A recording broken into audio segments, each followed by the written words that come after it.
Hold on tight for the next hour. You're entering into a place, a zone called the alternative to the alternative media. It's a place, a special place where even truth seekers fear to tread. All right, people, let's move like we've got a purpose. Affirmative. Okay, we're back for the Friday edition of the Investigative Journal. Hope you're having a good day despite the heat. Wow, it's hot all over the country, and especially up in Northern California, and now right in Southern California, a huge fire broke out called the Holy Fire, and apparently they're saying it's arson. We'll have to wait and see on that. And it's not contained at all, and over 20,000 residents have been forced to leave. So we're watching those two fires, and it always brings to mind weather manipulation, weaponized weather, and when will it end? We're going to discuss that later today. But first I want to get back to the Jesuit connection to Freemasonry. This is Greg Anthony, the Investigative Journal, and the last few days I've been talking about this subject, referring to a couple books, one being The Secret Societies of All Ages and Countries by William Heckenthorn, and then another book that I want to refer to today is The Proofs of a Conspiracy, All the Religions and Governments of Europe Carried On in the Secret Meetings of Freemasons, Illuminati, and Reading Societies. Wow, by John Robeson. Published in 1798. Not long ago, right? Hasn't been republished, should be probably. Or maybe they didn't mention that. But it was funny, I got a couple of comments yesterday because I went over a lot of quotes from that book, the first one I mentioned, about the Jesuit connection to Freemasonry, and how it still is in force today, proven by at least the stories that I used to read in Italy in the French and Italian newspapers regarding the Vatican and Jesuit involvement in Masonic lodges. Over 150 priests and cardinals and bishops being outed. So we know they're involved in it, and they use it for, well, it's their secular arm to begin political intrigue. And they can use this to increase the power of the papacy, as well as create a one world government, one world order, which they're moving towards. And we've mentioned many times that they can't do this without getting rid of America as we know it today, and they're working hard on that. And you can see it just when you turn on the news now. I mean, things have changed so much in America in the last 30 years, and you're seeing it slip and slide down this slippery slope of socialism, which will then turn into a globalist takeover, which they're working on right now. And they use weather manipulation, we're going to get to that later, and weaponized weather to accomplish some of their goals. Now, somebody said yesterday, emailed me, said, Greg, you were just going on and on with the historical references, and I admit I did that. It's boring. Have to admit that. If I was in a history class, I'd be the first one to close my eyes and fall asleep. But sometimes it's good, because you have to start filling up your mind with this idea that this stuff is normal. When you start thinking that the Jesuits are this band of holy rollers, protecting the world, helping educate the world, saving us from sin, etc., you're really off base, because these guys are the biggest assassins and diabolical, demonic people on the face of the earth, and they work together with Satan organizations, they work together with Hollywood, and we're going to talk about that too. Steven Spielberg. You know, I hate doing this because you don't know who's making these charges, but you know that all of these Hollywood dudes, a lot of the high-level ones, are involved in crazy stuff. I don't like to make accusations, but it can't be helped that it's a sick area. And this one actor came out and started naming names as far as pedophiles. We'll get into that because it's just one more, clue to the puzzle that, it doesn't take a Rhodes Scholar to figure out when you start watching Hollywood what their goals are. I mean, it's amazing what they tell you, how they manipulate things, how they even tell you the future. They do it through The Simpsons. It's no secret that The Simpsons have been on one of the longest-running sitcoms. And it's on for a reason, because it's controlled by the secret societies and Jesuits. And in fact, they told us years ago that Trump was going to be president, and they've made a lot of other predictions that have come true. They've told you about 9/11, etc., etc. And that was told, I should say, I rephrased that. That was told to you in a movie called Back to the Future. I think one of the most occult movies ever made, Back to the Future and Back to the Future 2. So, I'm going to bore you a little bit more, but you're going to listen a little to history here, again, with proofs of a conspiracy against all religions.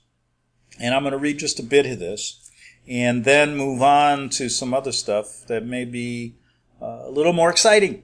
But history can be exciting.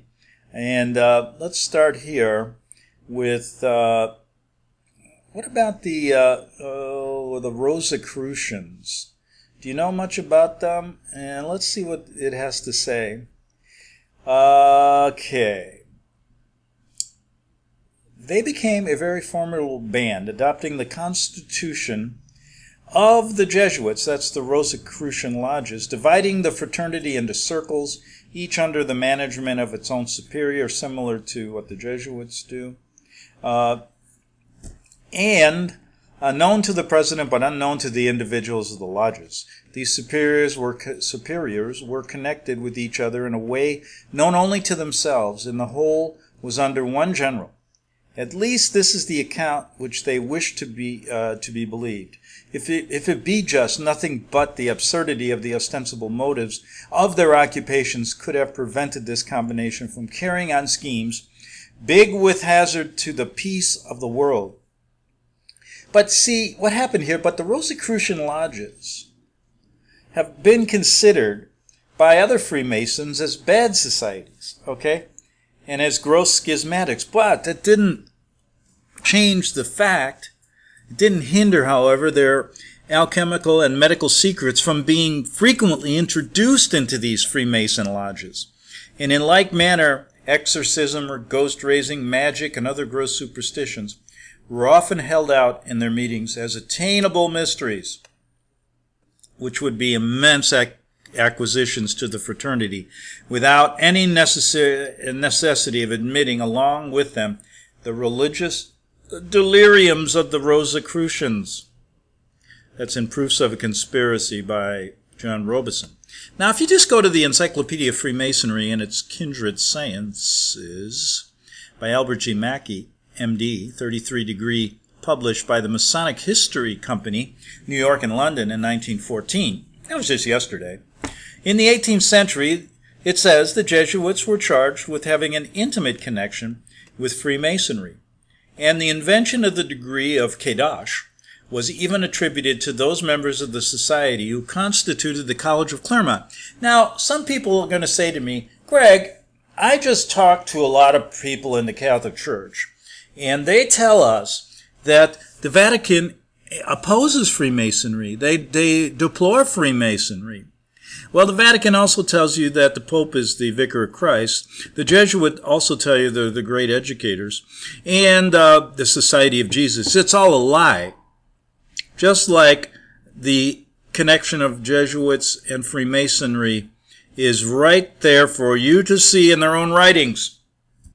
Now, this theory of Jesuitical Freemasonry seems to have originated with the so-called Illuminati, who were probably governed in its promulgation by a desire to depreciate the character of all other Masonic systems in comparison with their own, where no such priestly interference was permitted. However, yet it cannot be denied that while the Jesuits had, they didn't do every little thing in Freemasonry, but they took an interest in the invention of some degrees, the high degrees, and systems which were intended to advance their own interests. But wherever they touched the institution, wherever the Jesuits touched the Freemason institution, they left the trail of a serpent. They sought to convert its pure philanthropy and toleration into political intrigue and religious bigotry. Hence, it is believed that they had something to do with the invention of those high degrees, which were intended to aid the exiled House of Stuart in its efforts to regain the English throne, because they believed that would secure the restoration in England of the Roman Catholic religion. Almost a library of books has been written on both sides of this subject in Germany and in France, talking about the Jesuits. So how come we don't hear about it here in America? Isn't that an interesting story? People are so oblivious to this story that when they hear it, they just can't believe it. But believe it you must, and at least research it. At least do that. Okay, let's move on here on the Investigative Journal, and today I want to talk about weaponized warfare. Weather manipulation, when will it end? Never. And all you got to do is look up in the sky and see the chemtrails, and then start researching exactly what they're putting in those chemtrails. And they've been doing this for, I don't know, since the, early 90s? I got an article here that's really good, and I'm going to refer to it, and then I want to play a presentation regarding the Vatican and the Rothschilds genocide going on today and how they're accomplishing their goal. And that is to kill off as many people as possible, animals, plants. You're seeing it all go on in Florida now with that algae bloom that I talked about yesterday. Another manipulation of the ecosystem, which is devastating that area right now. Now, in this article it says, after reading an extensive and well-documented article entitled Weather Manipulation and Asymmetric Wars, Has the Weather Been Weaponized? The Harper Ray. Look that up. Very good.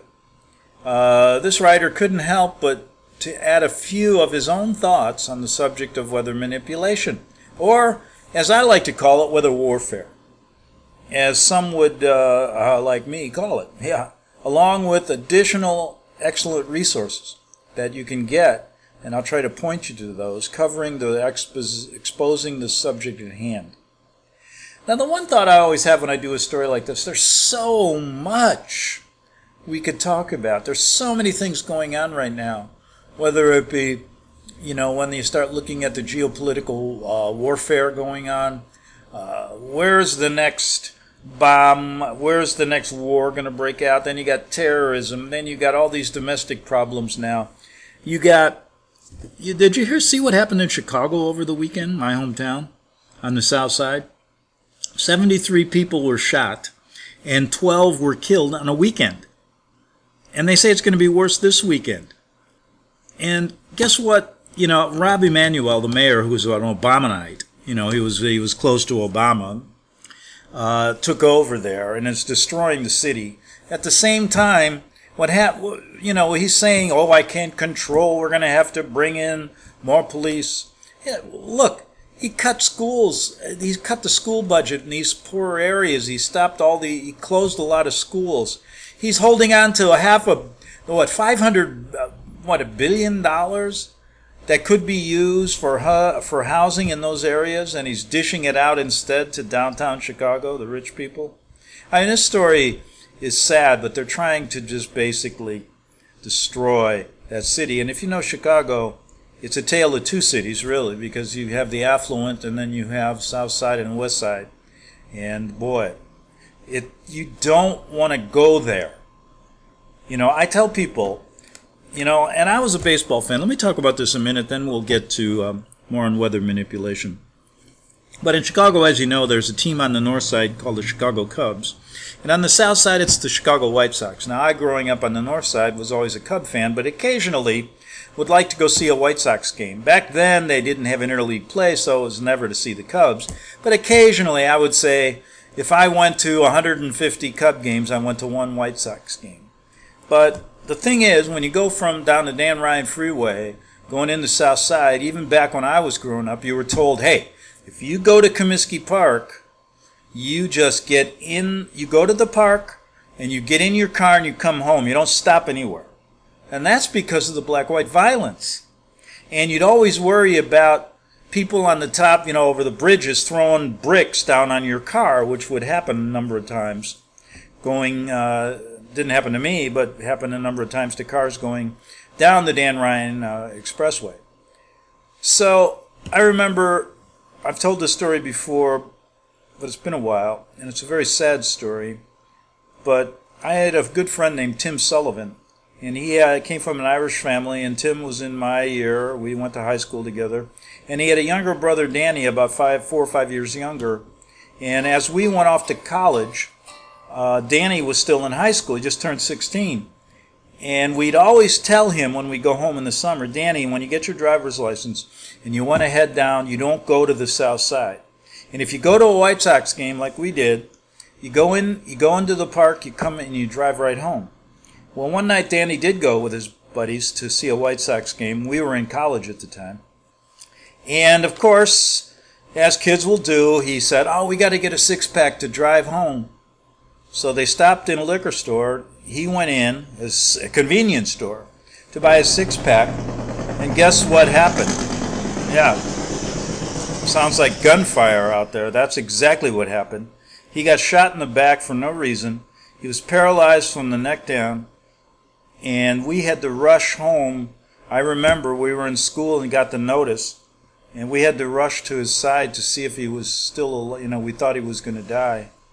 But that's what can happen. And that was happening years ago. Can you imagine? It's worse now. Well, anyway, let's get back to weather manipulation. Let me check the time here. Make sure I don't run out of time. But anyway, this guy talks about, he says, over the past few years, we have seen increasingly extreme weather events. And you folks know how I love the weather. I should have been a meteorologist, like I said yesterday. And I said in my next life I will be.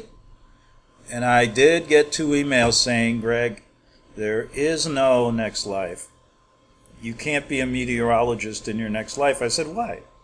They said, because you won't have a body. I said, well, maybe today I prefer to believe in the Buddhist theory. How's that? Let's move on. But then again, tomorrow, I could change my mind.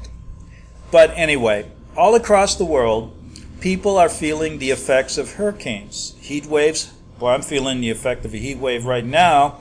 And if you hear in the back, I had to turn that fan on, or I may pass out while doing this show. Heat waves, droughts, flash flooding, forest fires. How about the big fire up north in California? They're not going to be happy till they burn this whole state down. And then there's the huge holy fire, they call it. That's near Lake Elsinore, Southern California, and that's just getting started. It's huge. Doubled in size overnight. And there's seemingly no end in sight. Is this really the effect of man-made climate change? And trying to get us to buy into the behest of their corporate and governmental masters? I don't think so, but we have to talk about it. Or is it the result of a different kind of man-made climate change? One in which the weather has been harnessed as a weapon that is being used for sinister purposes. Yes, this is perhaps, I think this too, the single greatest threat facing humanity. I think we fail to act collectively against this nefarious agenda. We will all be living in a toxic world where life will cease to be sustainable. If they'll have it their way, like many people have said, they want to get rid of 90% of us. Right. 90% of us. Wow. Are you going to be that 10% remaining? I don't know if I'd want to be. Okay, so I got about 6 minutes here, so let me finish up here a little bit with this article. And then I want to get to a video presentation. Of course, I'm not going to be able to see it on the radio. You can close your eyes and imagine, which is sometimes better. But it's really good, by Deborah Tavares. So I'm going to get to that in a minute. I wanted to play that. But, so we're asking, is this a weaponized weather? More worrying than that is really important. It's a question. Has the technology originally designed to manipulate weather patterns, they have that technology, been turned into a super weapon itself being used to fight an unreported asymmetric war? What better way to fight a war? You don't even know who the enemy is. You just blame it on God and the weather. And there's a lot of information regarding this. And you're going to have to look at it. You go and do some research on your own. But to begin with in this article, there's a document called Weather as a Force Multiplier, Owning the Weather in 2025, a research paper presented to the U.S. Air Force in 1996. Go get that document. Weather as a Force Multiplier, Owning the Weather in 2025. It is caveated with a get-out disclaimer, however. When you read the whole paper, you get the distinct feeling this was in no way meant to be hypothetical. There's a summary of this, and should I do this? Let's see, I'm going to have to do this. Okay, yeah, I can do this. Alright, we can get it now. Boy, there's always strange things. It says, here's a summary, and I have enough time. In 2025, U.S. aerospace forces can own the weather by capitalizing on emerging technologies and focusing development of those technologies to war-fighting applications. The question is, folks, I'm going to say this, who are they fighting the war against? Is it us? I believe so. Such capability offers the warfighter tools to shape the battle space in ways never before possible. It provides opportunities to impact operations across a full spectrum of conflict and is pertinent to all possible futures. The purpose of this paper is to outline strategy for the use of future weather modification systems to achieve military objectives rather than to provide detailed technical roadmap. This is in 96. Now, if you can deny there's weather modification, here it is in an Air Force document. There is weather modification. They know how to do it. But the question is, are they weaponizing it and using us as the enemy? The people? I think so. A high-risk, high-reward endeavor. Weather modification offers a dilemma, not unlike the splitting of the atom. While some segments of society will always be reluctant to examine controversial issues, such as weather modification, the tremendous military capabilities that could result from this field are ignored at our own peril. Technology advancements in 5 major areas are necessary, which they're doing, for integrated weather modification and weaponized warfare, advanced nonlinear modeling techniques, computational capability, information gathering and transmission, a global sensor array, and weather intervention techniques. So they're working on it, and it's scary. Now, when this document was produced, the authors compared weather manipulation to splitting the atom, especially when you consider the consequences that brought about. What's more scary is that though this is thought 22 years ago when this document was written, we're already in existence 22 years later. It's a long time, and they've been working on this stuff. Yes, working on it. Unbelievable.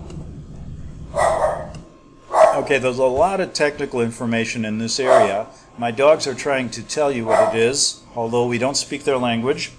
One of mine, canines, is a weather expert.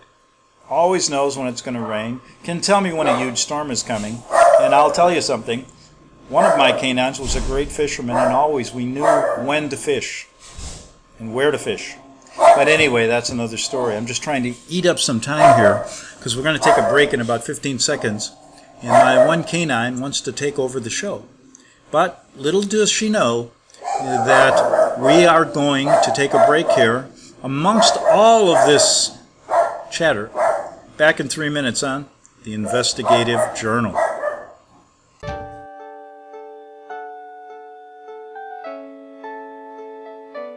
The program you are listening to is 100% sponsored by you, the listener, on this First Amendment Rights Media channel. You will notice that there are few commercials on this radio network. There's a good reason for that. Corporate advertising dollars come with strings that limit program content. So without your help, these programs cannot continue on internet or our several affiliates. If you benefit by the educational law programs, we ask you to give. If you are admonished or nurtured by the Bible and ministry programs, we ask you to give. If some voice a cause that you are passionate about, we ask you to give. If you believe in any of these, we ask you to support them as you would a missionary on a continual basis, as if giving a tithe for missionary radio. These programs are not commercially viable and must be supported by those faithful to the cause of truth.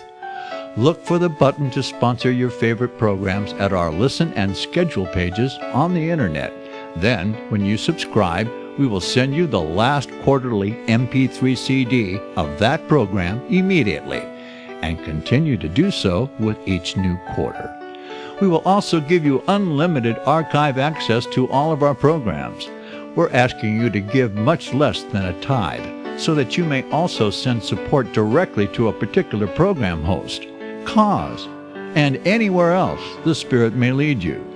Do all to the glory of our God and Creator, for His holy nation, the only kingdom that will last forever. Thank you for listening.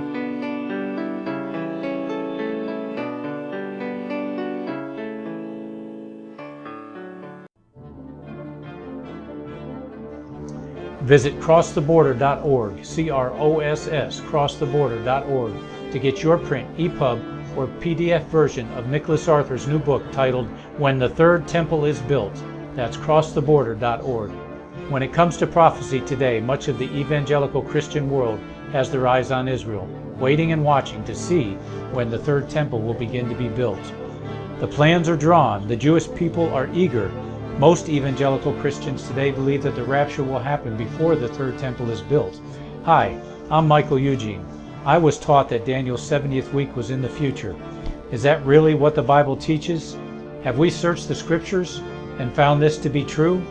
Why is it so important for a re-established Israel to build a third temple in Jerusalem? Is it necessary to build a temple on the same location already occupied by the Dome of the Rock? Is it necessary for sacrifices to take place in the temple on Temple Mount? Is there really a rapture followed by 7 years of tribulation? What is the New Testament temple? Can we identify history and prophecy? Who is the first beast in Revelation chapter 13? Who are the 7 kings in Revelation 17?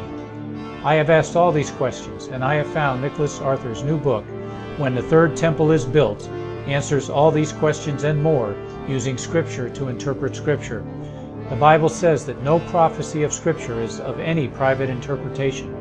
Nicholas shows us in his new book, When the Third Temple is Built, how the Bible interprets prophecy and not man's private interpretation. Visit crosstheborder.org, CROSS, crosstheborder.org, to get your print, EPUB, or PDF version of Nicholas Arthur's new book titled When the Third Temple is Built. That's crosstheborder.org. The following program is labeled dangerous and off limits by the supreme Jesuit command. But stand tall, people. Listen up, and you may just learn something. Oh, dear Lord Jesus, this ain't happening, man. This can't be happening, man. This ain't happening. Okay, Greg Anthony here, back for the second half hour, last half hour this week, and we're talking about weather manipulation and weaponized weather. I'm going to get to Deborah Tavares' presentation in a moment, but first let me look at an article that appeared in 2017, on December 11th, by the State of the Nation. It says, Firegeddon, geoengineered California firestorms propagated to terrorize and manufacture consent. Now I ask, consent for what? To push the fraudulent climate change legislation, to put fear into people, saying, look at what's happened, California is burning, and globalist Governor Jerry Brown is using this as a technique. There's no place like LA, and especially Hollywood, to stage a world-captivating drama. This is what the globalists do whenever they need to perfect the perfect set to produce a show that's necessary to fearmonger and to bamboozle the entire civilization into agreeing that this fake boogeyman, climate change, exists, and we need to create to have a one-world government, new world order. They need people to accept this. And remember UN Agenda 21 by 2030. agenda for sustainable development, before such a one-world government can be imposed on this earth, this must be instituted. Know that they must sufficiently manufacture consent around the world that these threatening environmental issues of the day need to be corrected, and we will save you from climate change. You have been destroying the planet, people.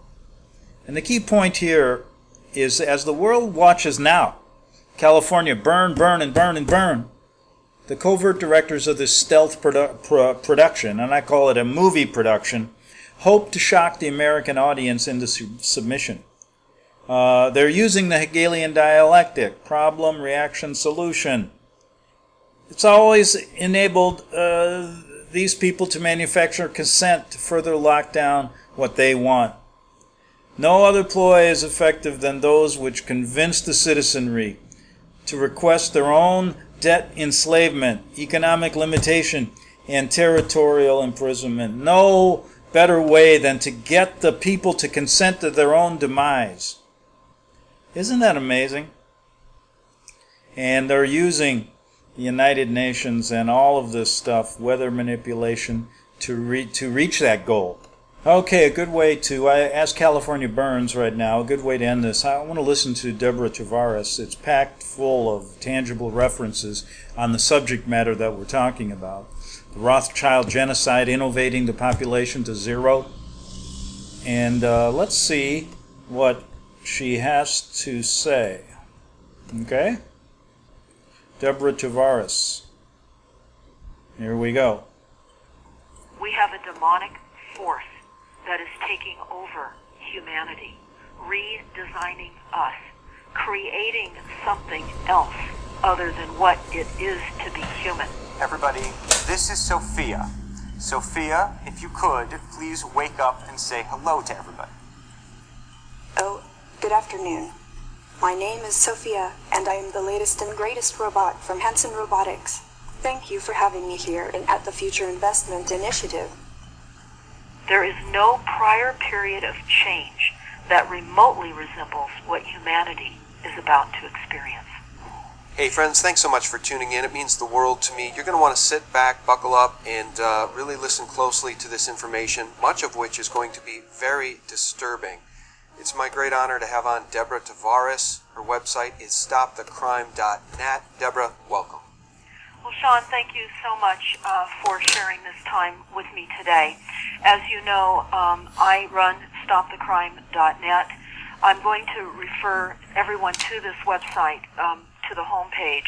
Scroll down to the YouTube channel and watch some of our most recent YouTubes. Also, I'm going to be talking about plans that all of our cities have adopted, counties have adopted, and I'm going to also be talking about the illusion of peak water.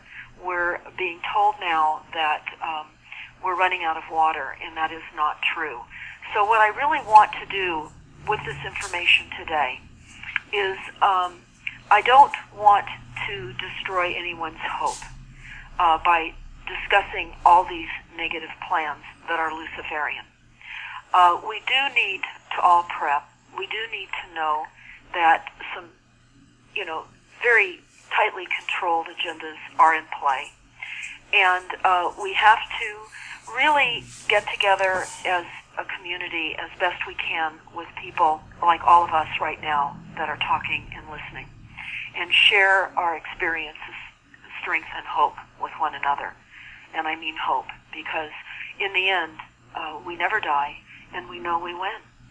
So having said that, I'm going to start on policies that I've been talking about for many years. Certainly, many of you have heard me talk about climate action plans.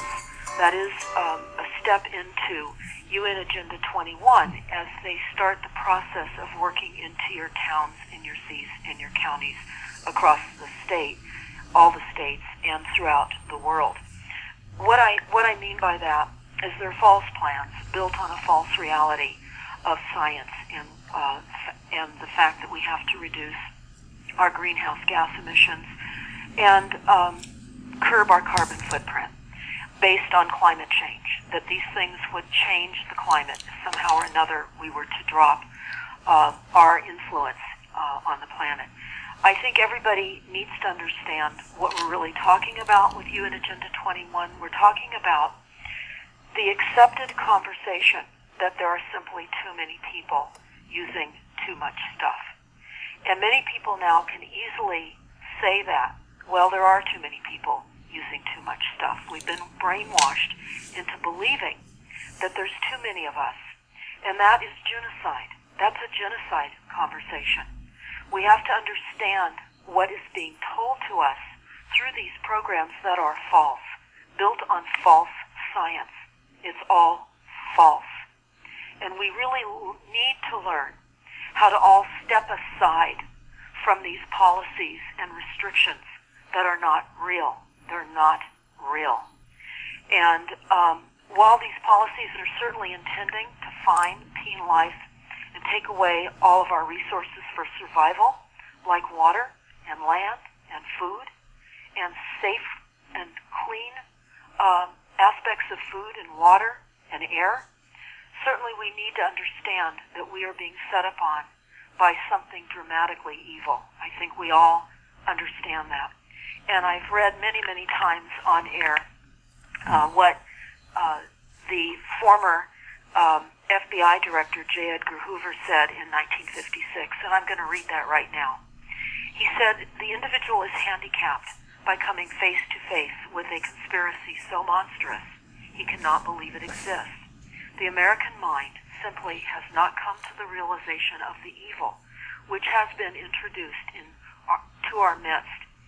This evil rejects even the assumption that human creatures could espouse a philosophy which must ultimately destroy all that is good and decent." And he is known as an author of The Masters of Deceit. And again, that's FBI Director J. Edgar Hoover in 1956. So we're going to talk about today the policies that have slowly crept into our cities and our counties. And certainly we all can acknowledge the fact that the weather has been artificially created, and we have increased storms, we have increased floods, and certainly here in Northern California, where I am, back on October 8th of 2017, just 4 months ago, we were set upon by a directed energy weapon being used in Santa Rosa and Sonoma County and other counties. There were around 170 fires that night within a 2-hour period of time. And people are being deceived on the cause of these fires. I would certainly recommend that everybody listen to a YouTube that we have up that was actually 3 years ago when I was on with Jeff Rentz on the radio show, and I had my own show also on Jeff Rentz. But the YouTube is called The Plan to Burn Up Northern California. Again, that's The Plan to Burn Up Northern California. And I think it's important for people to understand that directed energy weapons, it's a global market, and they talk about the global market of directed energy weapons from 2017 to 2023.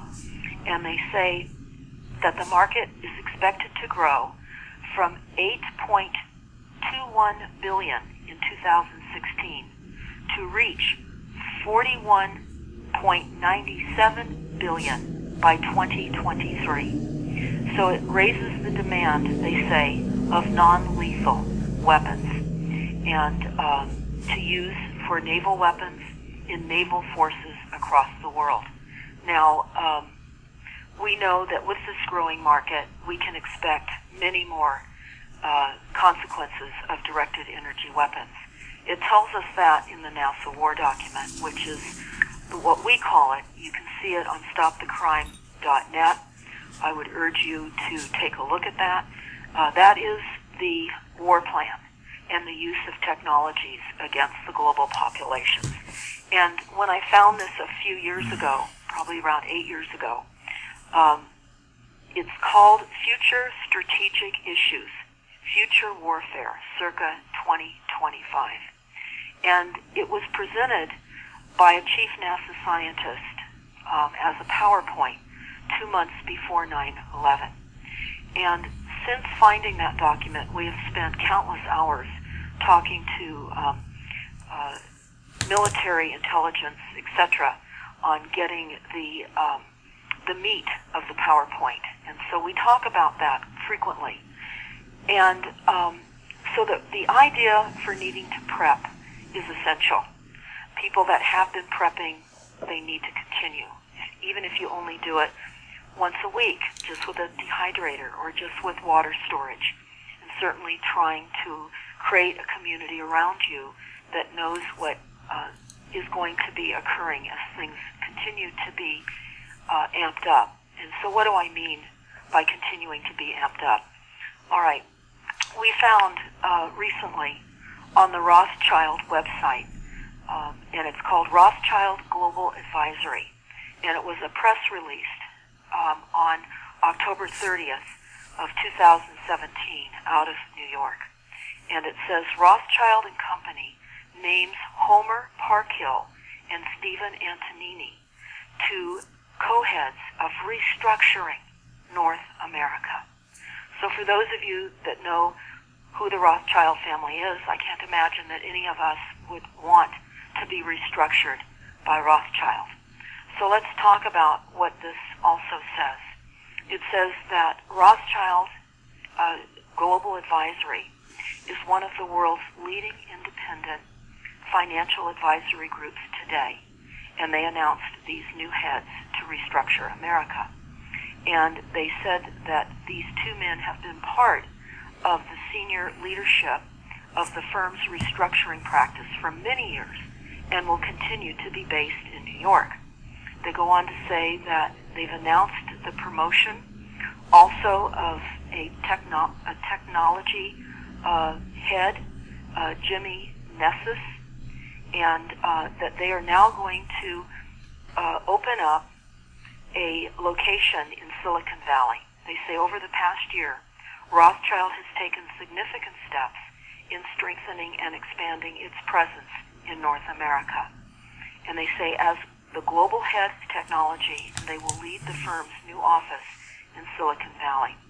Now, for any of the documents that I'm talking about, you can go to stopthecrime.net, scroll down to where you see hot topics. Those documents are there.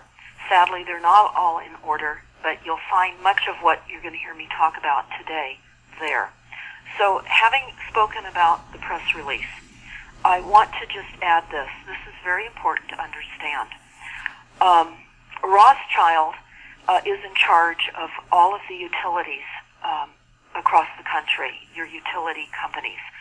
We discovered that here in Northern California with Pacific Gas and Electric by being at a meeting a few years ago, an annual shareholders meeting in San Francisco. And when we were sitting there and listening to the introductions of the people, the dignitaries that were sitting in the first few rows, I heard the name Rothschild. And I immediately then researched Rothschild by just simply typing in Pacific Gas and Electric, followed by the name Rothschild.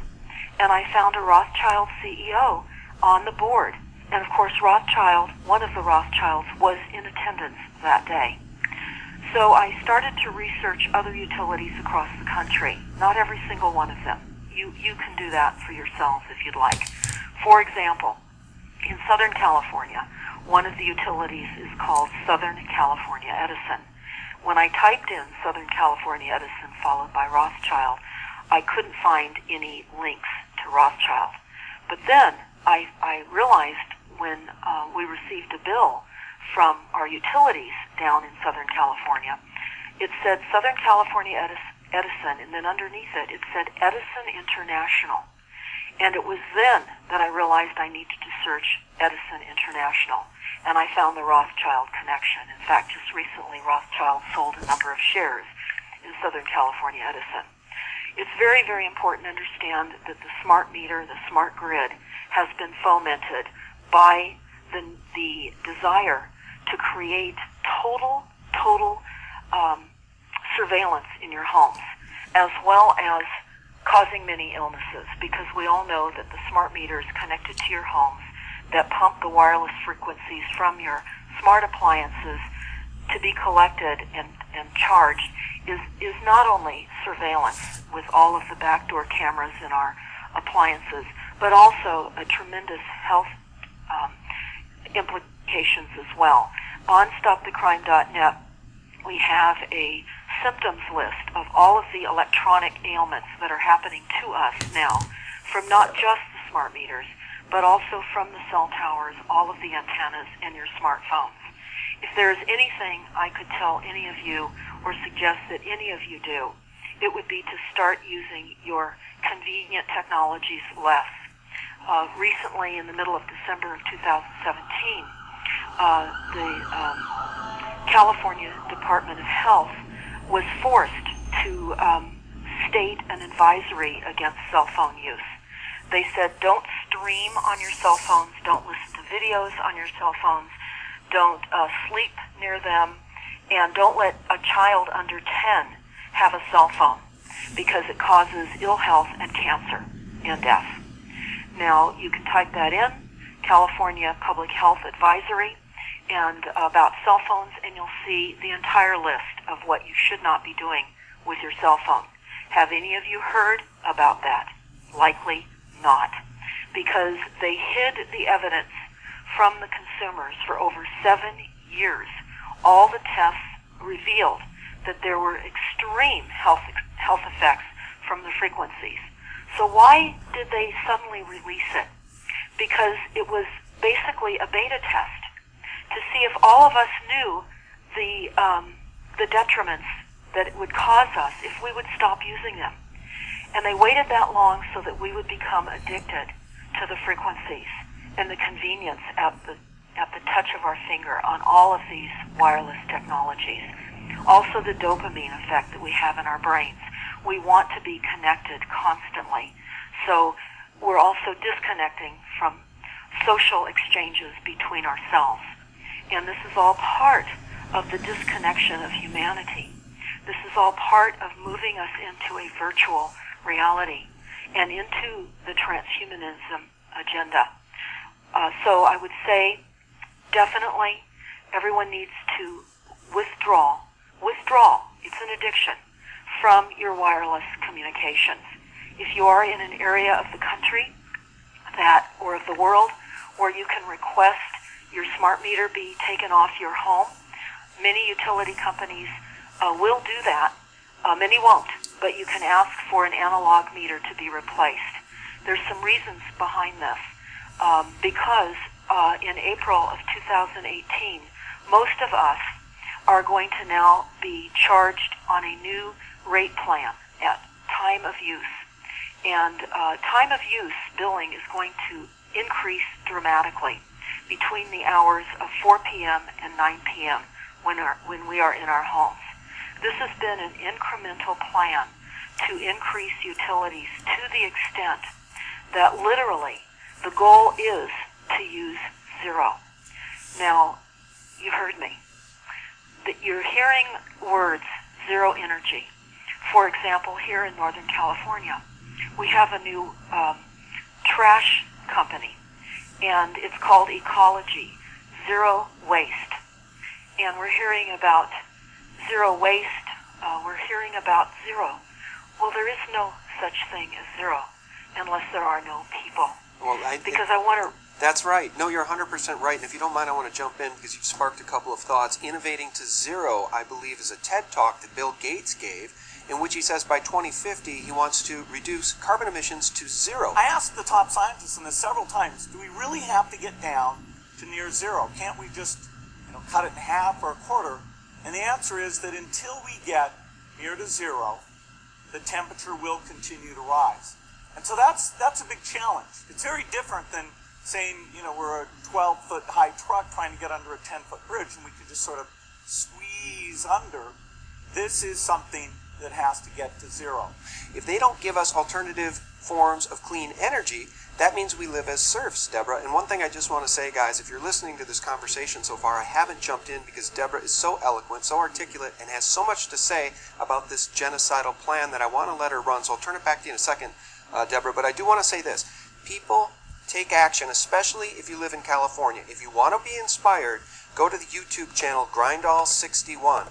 Grindall61 goes to these meetings on the local level where these Agenda 21, UN Agenda 2030 plans are being rolled out by unelected bureaucrats in many cases. And these meetings aren't being attended by anybody. And Deborah, you tell me if I'm right when I say this. With UN Agenda 21, what they want to do, they say there's no room on planet Earth for poverty. So that makes everybody think, oh, they're going to cure poverty. They're going to make everyone wealthy. Nope. What they want to do is they want to stack them and pack them. They want to move everybody into big, giant, high-rise hellholes. Think Mexico City on steroids. And generally what they want is they want to bring the first world living standard down to third world. So they're not going to lift the people out of poverty. They're going to drag us all down into poverty. Correct?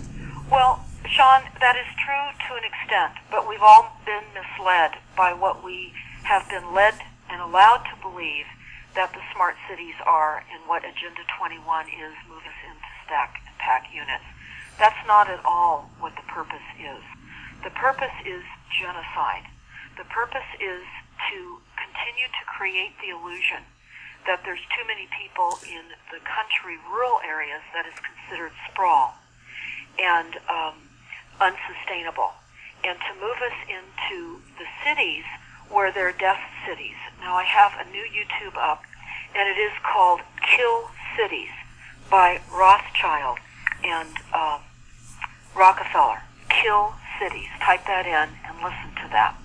Because we've been sidelined. We see these new buildings being built, but the purpose of these new buildings being built is for the increased 5G network in conjunction with all of the cell phones that we all have, along with all of the antennas and cell towers, and certainly all of the frequencies that we're now receiving from Skynet.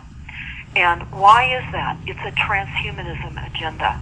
The frequencies literally are going to control our minds and our... We're going to leave it off at that because I'm just out of time. I'd like to go on further. And she's bringing together a lot of information that's showing you what the elites and the Vatican-led New World Order have planned for us. So, don't believe a word that the Vatican-led New World Order says. Do your own research. Have a good weekend. See you Monday on The Investigative Journal. The book of Revelation says, the spirit of prophecy is the testimony of Jesus Christ. This is at the very heart of FirstAmendmentRadio.com. In that spirit, we have created the Prophecy Reality News app for all of your mobile devices, streaming First Amendment Radio 24 hours a day, 7 days a week. Available for your Apple, Android device, and smartphone, absolutely free. Get the Prophecy Reality News app installed today so you can listen to First Amendment Radio wherever you are. The Prophecy. Since the beginning of time, kings have sought it, nations have fought for it. It has been traded, it has been borrowed, it has been purchased, it has been stolen. There's a reason for it. To secure the blessings of liberty to ourselves and to our posterity. Invest with the security of gold and silver. Call Discount Gold and Silver Trading at 1-800-375-4188 or visit discountgoldandsilvertrading.net. Listen to Financial Survival with your host Melody Cedarstrom right here on FirstAmendmentRadio.com at 4 p.m. Eastern or 1 p.m. Pacific Time. Visit discountgoldandsilvertrading.net or call Discount Gold and Silver Trading at 1-800-375-4188. Toll free 1-800-375-4188.